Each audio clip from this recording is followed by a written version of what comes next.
direction. If you bring it back, then they can kind of push it back on you.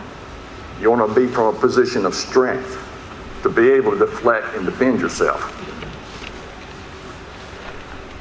As you see the guys coming up there, he's deflecting the move. He's taking a swing toward the head. Very effective on the spear.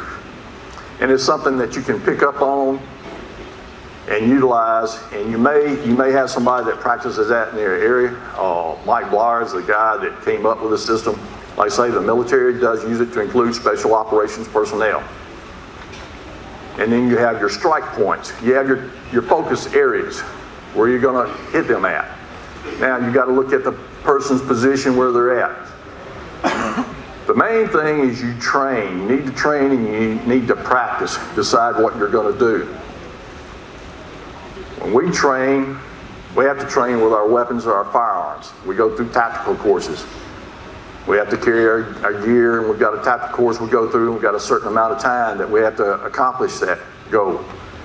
When we are training, every magazine that we have for a rifle, every magazine we have for a handgun has got anywhere from 1 to 2 dummy rounds in there. That means that when you pull the trigger, it's not going to fire. Why do we do that? Because if you're in the real fight and that weapon malfunctions, you've got to clear it, you've got to keep it running. You don't have somebody there to do it for you. It's your responsibility. But you've got to clear that, keep it running, and you still have to make that qualification time. Part of the point on being with that is, if you're going to decide on something to do, you need to practice. You need to get with somebody. That can be brother, sister, mom, dad, husband, wife, but you take the movements and you learn those. And what you're developing is muscle memory. Anybody heard of muscle memory? Go through the movement enough to where you don't really have to think about it. It becomes automatic.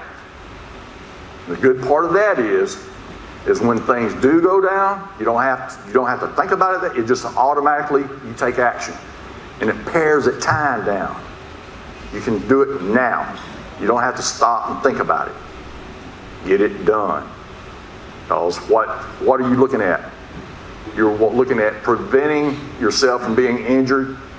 And sometimes it may not be just you. It may be either another patient, and it might be a coworker. But looking at those, there's some areas that we understand as targets. You know, the throat area. The side of the neck is very effective. What they call brachial stun.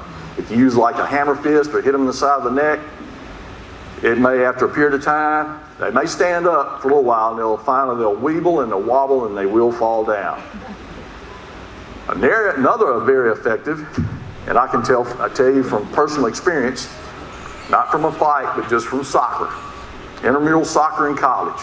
You got knee in the top of the thigh. You got that nerve that goes up through there.